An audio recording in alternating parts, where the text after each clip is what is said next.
Now it's time for some networking fundamentals, and what better place to begin with TCP/IP. Now, we're going to be talking about the history of TCP/IP and the network that eventually morphed into the thing that we now call the internet.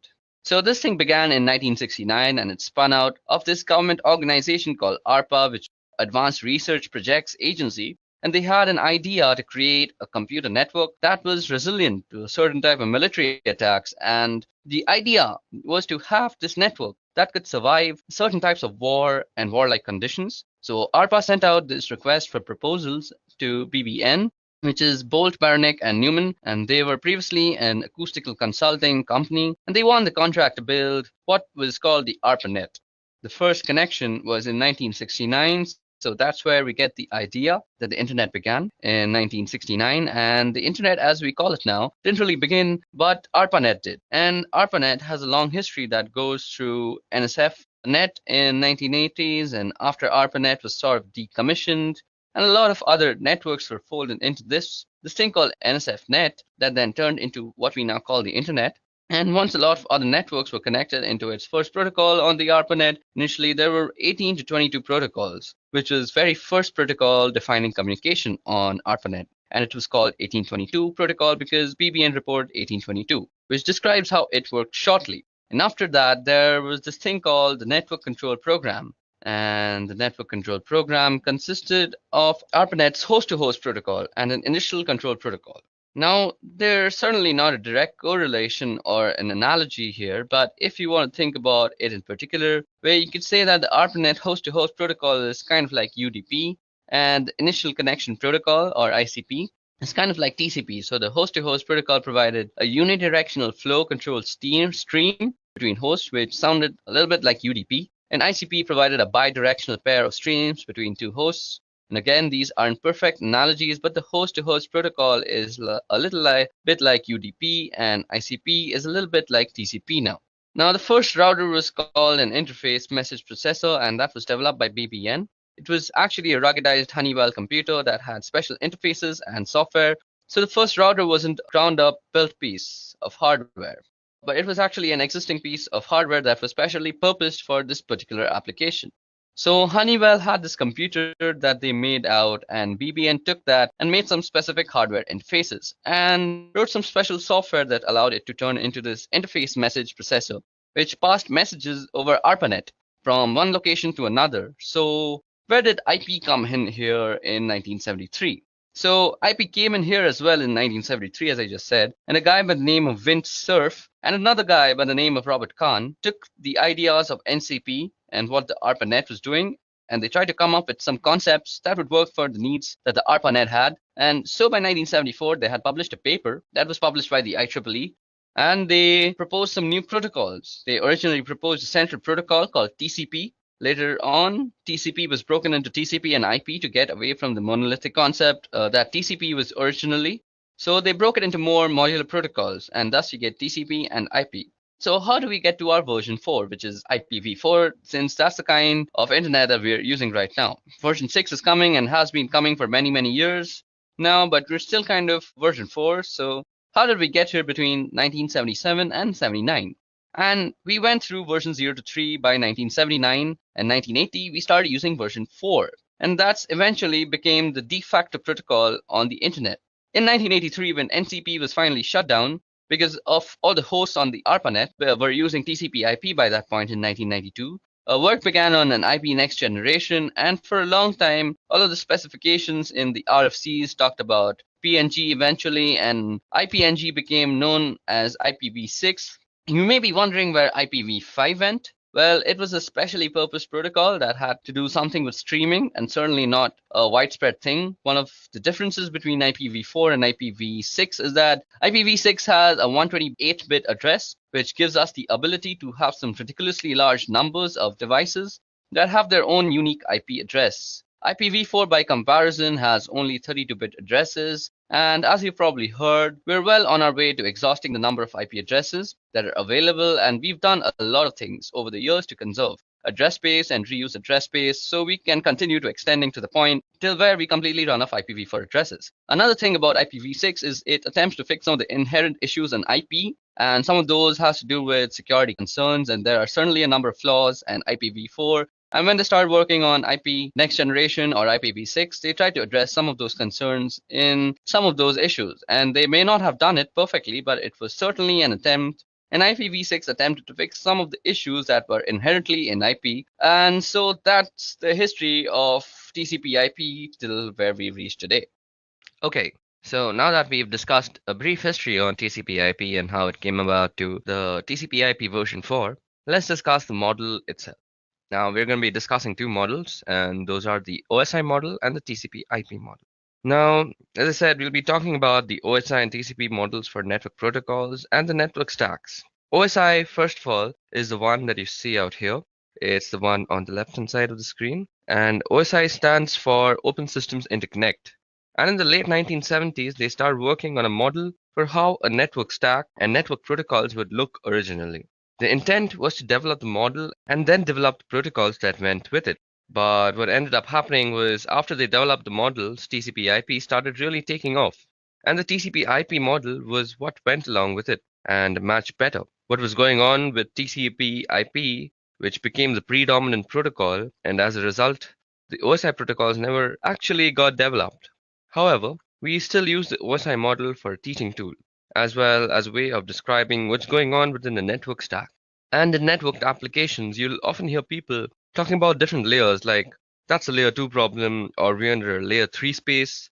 Now, continuing through these lessons, I'll refer occasionally to the different layers, and when I do that, I'm referring to the OSI model. So let's take a look at the OSI model. Starting from the bottom, we have the physical layer, which is where all the physical stuff lives. The wires and cables and network interfaces and hubs, repeaters, switches, and all that sort of stuff. So all that sort of physical stuff is sitting in the physical layer.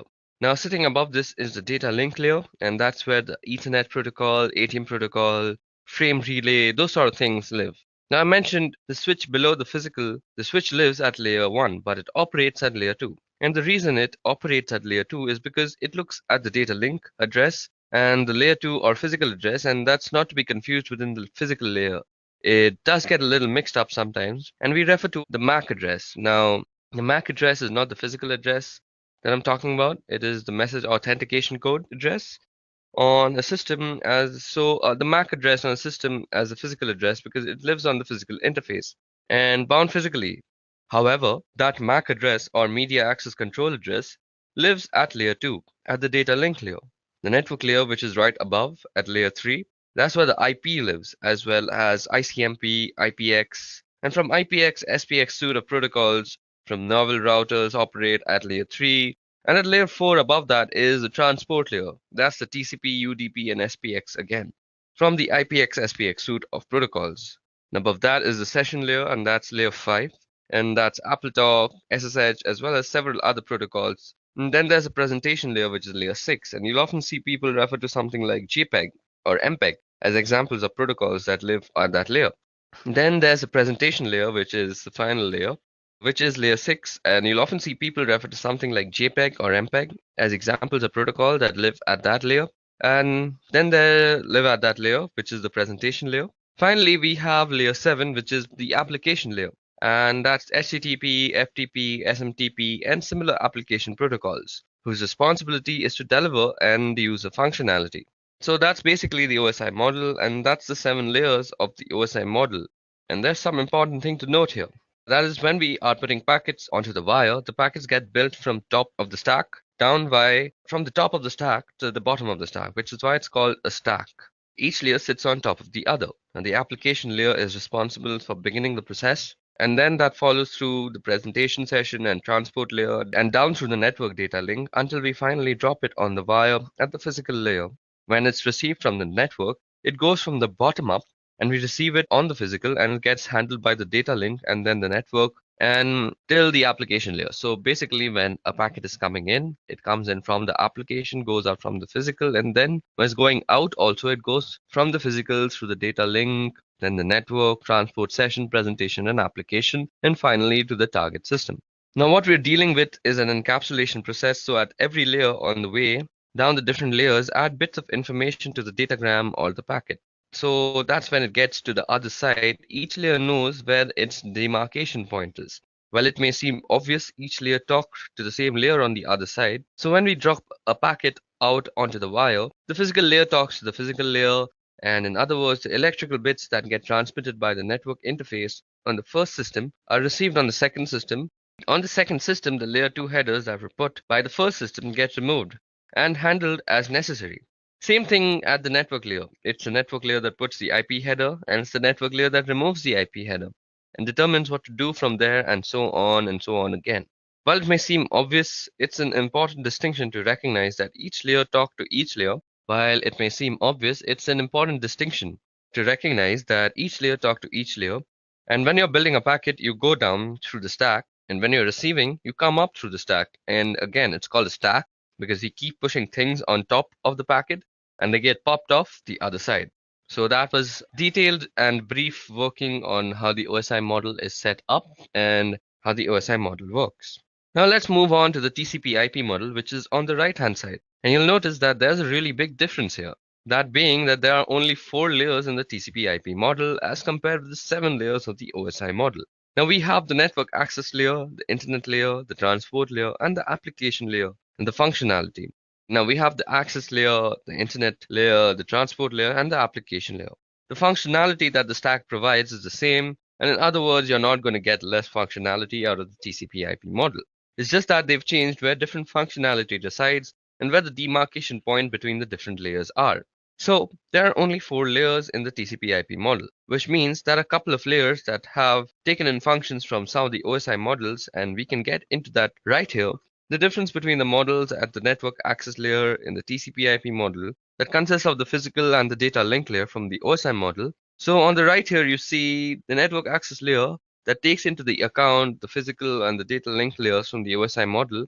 On the left-hand side, similarly, the application layer from the TCP/IP model encompasses all the session presentation and the application layer of the OSI model. So on the right, the very top box, the application layer, encompasses the session presentation and application layer. And on the left-hand side, that of course leaves the transport layer to be the same.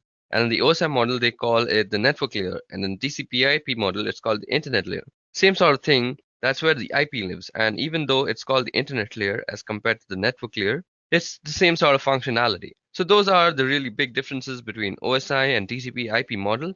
Anytime I refer to layers through the course of this video, that I'm going to be referring to the OSI model, and in part because it makes it easier to differentiate the different functionality. If I were to say layer 1 function in the TCP/IP model, you would necessarily know if I was talking about a physical thing or a data link thing. Since there's more granularity in the OSI model, it's better to talk about the functionality in terms of the layers in the OSI model, and that's the predominant model, the OSI model and the TCP/IP model for network stacks, network protocols, and applications. Okay, so now that we've discussed the TCP/IP model, let's go over another important protocol, and that is UDP. So what you see out here on your screen right now is Wireshark, and we'll be going over the uses of Wireshark and what it's useful for in the upcoming lessons. But for now, let me just show you a UDP packet. Okay, so before we get into the analysis of the packet while it's still filtering, let me just tell you a little bit about UDP. So UDP is a protocol in the TCP/IP suite of protocols. It's in the network layer. That's the network layer in the OSI. So a 7-layer reference model, the IP network layer carries the IP address, and that has information about how to get packets to its destination. The transport layer sits on top of the network layer, and that carries information about how to differentiate network layer applications. And that information about how those network application gets differentiated is in the form of ports. So the transport layer has ports, and the network layer has, in this case, an IP address. And UDP is a transport layer protocol. And UDP stands for User Datagram Protocol, and it's often called connectionless or sometimes unreliable. Now, unreliable doesn't mean that you can't really rely on it. Unreliable means that you can't trust that what you send is reaching the other side. So what means actually that there's nothing in the protocol that says it's going to guarantee that the datagram that you send or the packet that you send is going to get where you want to send it. So the protocol has no sort of safety feature like that. So you shouldn't use this protocol, that is UDP, if you want some sort of safety net. And if you needed that type of safety net, you would have to write it into your own application. So basically UDP is a fast protocol, and that's one of the reasons why it's good. It's also one of the reasons why it's unreliable, because in order to get that speed, you don't have all of the error checking and validation that messages are getting there. So, because it's fast, it's good for things like games and for real time voice and video. Anything where speed is important and you would use UDP. So, right here, I have a packet capture. So, I'm using Wireshark to capture some packets, and let's check out a UDP packet. So, out here, you see that there are some frames that says it's 167 bytes on wire, 167 bytes have been captured. But we're not really interested in the frame part. We're interested in the user datagram protocol part. So out here you can see that the source port is 1853 and the destination port is 52081. Now it has a length and it has a checksum and stuff.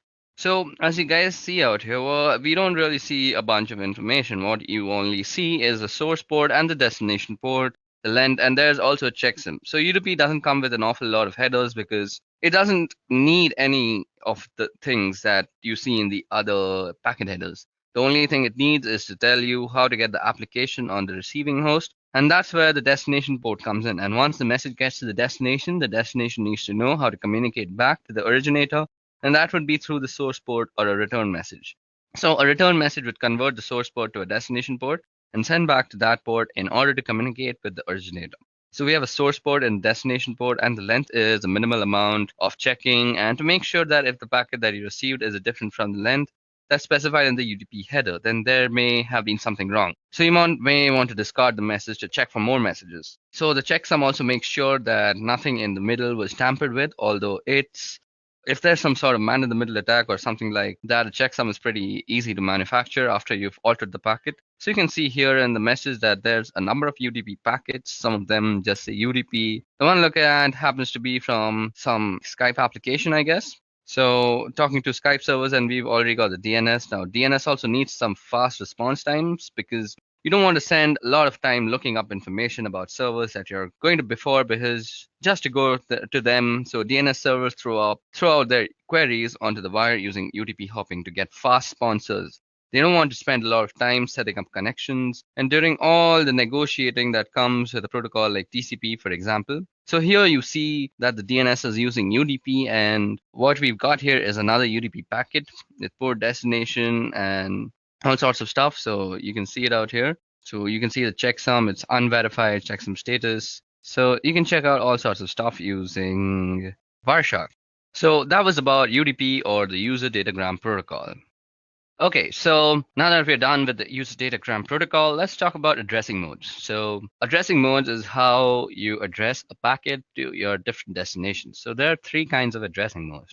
The first kind of addressing mode is unicast. This is a pretty simple one to understand. So there's one destination and one source, and the source sends the packet to the destination. And it depends on the protocol that you're using to actually address. So if it's something like TCP/IP, you're probably using a bidirectional stream, so the blue computer can talk to the red computer, and the red computer can talk back to the blue computer. But you can also use a UDP stream, which is like one directional stream. So I'm not sure if I'm using the correct word. So it's a stream that's in one direction. I guess I'm driving home the point here. So if it's a UDP, only blue is talking, and when blue stops talking, then red can talk. But if it's TCP/IP, blue and red can talk simultaneously at the same time. Now, moving on, there's also broadcast. Now, broadcast means that you are sending your packet to everybody on the network. So, broadcast messages are very common from mobile network providers. So, when you get those advertisements saying something like you have a new postpaid plan from Vodafone or Airtel or something like that, those are broadcast messages. So, it's one server that is sending out one single message to all the other systems. Now there's also multicast. Now multicast is like broadcast but selective. Now multicast is used for actually casting your screen to multiple people. So something like screen share, when you're doing it with multiple people, is multicast because you have the option to not show a particular computer what you are actually sharing. So those are the three modes of addressing: unicast, broadcast, and multicast. Okay, now moving on, let's look into the tool that we just used to understand UDP, that is Wireshark. So what exactly is Wireshark? So this utility called Wireshark is a packet capture utility, meaning that it grabs data that's either going out or coming in of a specific network. And there are a number of reasons why this may be useful or important. One of the reasons why it's really important is what's going on in the network is always accurate. In other words, you can't mess around with things once they're on the network, or you can't lie about something that's actually on the network as compared with applications in their logs, which can be misleading or inaccurate, or if an attacker gets into an application, they may be able to alter the logging. Now, several other behaviors that make it difficult to see what's really going on. And the network, you can really see what's going on once it hits the wire. It's on the wire, and you can't change that fact. Now, once it hits the wire, so we're going to do here is a quick packet capture. So let me just open up Wireshark for you guys. So as you guys can see, I have already Wireshark open for us. Let me just remove this UDP filter that was there. So Wireshark is recapturing. So let us go over the stuff that you can see on the screen. Some important features of Wireshark so that we can use it later. So what I'm doing here is a quick packet capture, and I'm going to show some of the important features of Wireshark so that we can use it later on. Now, when we're starting to do some more significant work, I select the interface that I'm using primarily, which is my Wi-Fi, and I'm going to go over here and we'll bring up a Google page so that we can see what's happening on the network. So let me just quickly open up a Google page. As you guys can see, it's capturing a bunch of data that's going around here. Now let me just open up a Google page and that's going to send up some data. Let's go back. So it's grabbing a whole bunch of stuff off the network. I'm just going to stop that. I'm going to go back and take a look at some of the messages here. So some of the features of Wireshark, as you can see on the top part of the screen, here there's a window that says number, time, source, destination, protocol, length, and info. And those are all of the packets that have been captured. And their numbering starting from 1, and the time has to do with being relative to the point that we've started capturing. And you'll see the source and destination addresses and the protocol, the length of the packet in bytes, and some information about the packet. At the bottom of the screen, you'll see detailed information about the packet that has been selected. So suppose I'm still selecting this TCP packet out here. So we can go through the frames. The frame also has some interface IDs, the encapsulation type, and all sorts of information is there about the frame. Then we can look at the source port, the destination port, the sequence number, the flag set, the checksums. We can basically check everything about a packet because this is a packet analyzer and a packet sniffer. Now you'll see some detailed information about the packet that has been selected. So I'm going to select, so as I've selected this TCP IP packet, we see that in the middle frame it says frame 290. It means that it has a 290 A flag packet, and the packet that was captured is 66 bytes. And we grab 66 bytes and it's 528 bits later. So what you see out here was the source and the destination MAC address of the layer to layer address. And then you can see the IP address of both source and destination. And it says it's a TCP packet, gives us a source port, destination port. And we can start drilling down into different bits of the packet. And you can see when I select a particular section of the packet down at the very bottom, you can see what's actually a hex dump of the packet. And on the right hand side is the ASCII. So this is the hex dump, and this is the ASCII that you're looking at. What's really cool about Wireshark it really pulls the packet into its different layers that we have spoken about, the different layers of the OSI and the TCP/IP model. And the packets are put into different layers, and there's a couple of different models that we can talk about with that. What Wireshark does really nicely is it demonstrates those layers for us, as we can see here. It is actually 4 layers, and in this particular packet here, we can also do something. So I've got a Google Web request. So what I want to do here is I want to filter based on HTTP. So I find a filter. So let's see. We can do an HTTP. And what I see here is it gets text input and it's going to get an image. So that's a PNG image. And this is a request to get the icon that's going to be displayed in the address bar. So you also see something called ARP out here, which I'll be talking about very soon. So let just the filtering be done. Now in the web browser, it's a favicon.ico that I can do here. I can select, analyze, and follow TCP streams. You can see all the requests related to this particular request, and it breaks them down very nicely. So you can see we've sent some requests to Spotify because I've been using Spotify to actually listen to some music. Then you can see all sorts of stuff like this was something to some not found place. So let's just take the Spotify one, and you can see that we get a bunch of information from the Spotify thing at least. You can see the destination, the source. It's an Intel Core machine. So the first part of the MAC address, the first few digits, lets you tell if it's what is the vendor ID. So Intel has its own vendor ID. So F496 probably tells us that that's an Intel Core. So Wireshark does this very neat little thing that it also tells us from the MAC address what type of machine you're sending your packets to from the MAC address itself. So it's coming from a Sophos 4C and going to an Intel Core. and the type is IPv4.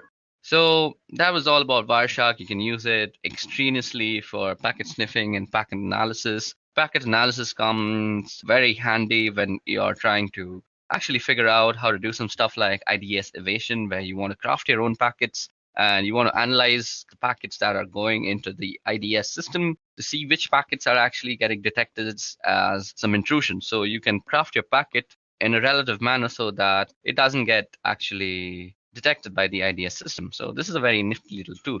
We'll be talking about how you can craft your own packets just in a little while, but for now, let's move ahead. Okay, so now that we are done with our small little introduction and a brief use and history of Wireshark, now let's move on to our next topic for the video, that is DHCP. Okay, so DHCP is a protocol and it stands for Dynamic Host Configuration Protocol.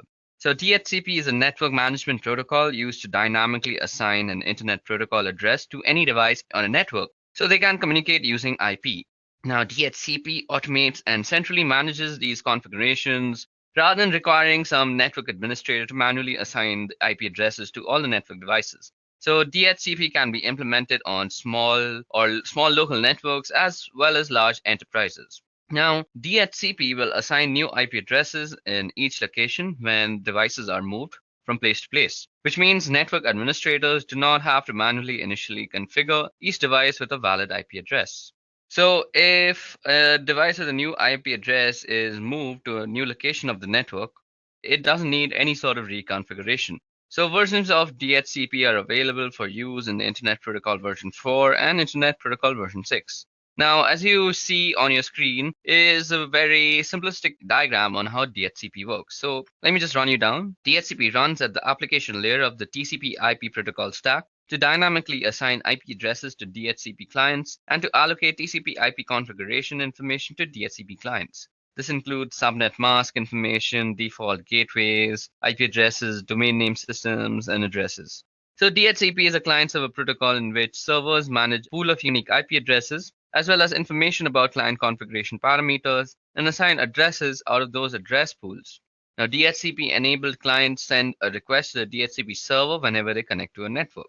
The clients configured with DHCP broadcasts a request to the DHCP server and the request network configuration information for a local network to which they're attached. A client typically broadcasts a query for this information immediately after booting up. The DHCP server responds to the client request by providing IP configuration information previously specified by a network administrator. Now, this includes a specific IP address as well as for the time period, also called a lease, for which the allocation is valid. When refreshing an assignment, a DHCP client requests the same parameters, but the DHCP server may assign a new IP address based on the policies set by the administrator. Now, a DHCP server manages a record of all the IP addresses it allocates to networks, nodes. If a node is reallocated in the network, the server identifies it using its media access control address, now which prevents accidental configuring multiple devices with the same IP address. Now, DHCP is not a routable protocol, nor is it a secure one.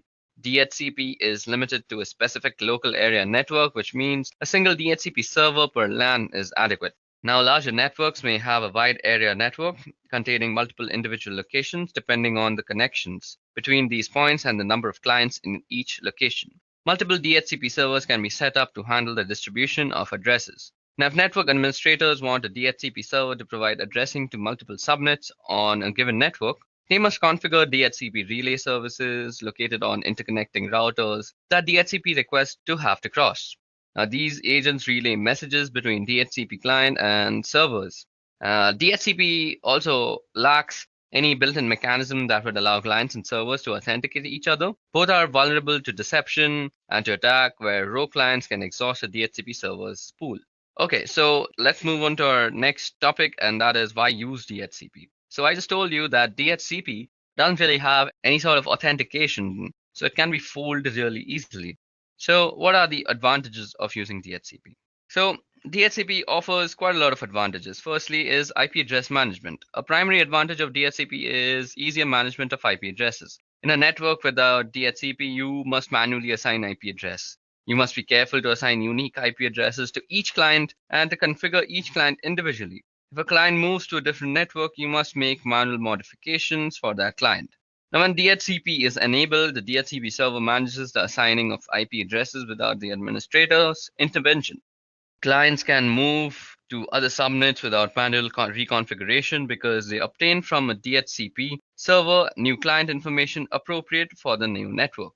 Now, apart from that, you can say that DHCP also provides a centralized network client configuration. It has support for boot TP clients. It supports the local clients and remote clients. It supports network booting. And also, it has a support for a large network, and not only for short, like small scale networks, but for larger networks as well. So that way, you see DHCP has a wide array of advantages, even though it doesn't really have some authentication. So because of these advantages, DHCP finds widespread use in a lot of organizations. Okay, so that winds up DHCP for us. So now let's move on to our next topic for this video, and that is Address Resolution Protocol. Now, Address Resolution Protocol is a protocol that is used in the local area network. So let me just give you a brief introduction to it, and then we'll get into how we can use it as an ethical hacker for to looking into stuff and looking into vulnerabilities and looking if somebody is actually being hacked or something like that. Okay. So first of all, as I just said, address resolution protocol is a local area network protocol. It basically works when you're using a LAN. So suppose you have a bunch of computers that are connected over a LAN and they have the following IPs, which is 192.168.1.31 followed till 32, 33, 34. So these are the computers and this is the scenario. How the ARP protocol works is that when suppose the red computer out here wants to send a piece of data or a packet or a datagram to this yellow computer, that is the IP that it's calling out. So it'll broadcast over the LAN saying a who is message, like who is 192.168.1.133, and they will be constantly listening for a reply after that. So they send out a packet and they don't really know which machine to send it to because nobody has responded yet. So after that, the red computer asks who is 192.168.133, and after that, the yellow computer recognizes that it has the same IP address and he'll say that, hey, here's my MAC address, so we can communicate more easily in the future. So this MAC address is going to be tied into this IP address in a thing called the ARP table. I'm going to show you the ARP table right now in just a few minutes. Now, what you have to understand is that this is actually exploitable because there is no validation. Anybody can come into this situation and just lie. So suppose that 192.168.1.31 and there's this yellow computer and we also have this other computer with the blue computer and this is not supposed to be on the LAN, but somehow this guy got into the building and he just connected a LAN wire and now he's on the network. Now what he can do is that he can catch the packet that you are sending and then send it to 192.168.133 simply by lying when the ARP protocol is running and saying that, yep, I'm actually the yellow computer, so send your data to me. And then he'll modify the data and send it to the yellow one. And when the reply comes, it'll also be forwarded to the blue computer. So what I'm explaining out here in this scenario is actually called a man in the middle attack. Okay, so that was about the ARP protocol. Now let's talk about how we can use the ARP protocol for our advantage or as an ethical hacker.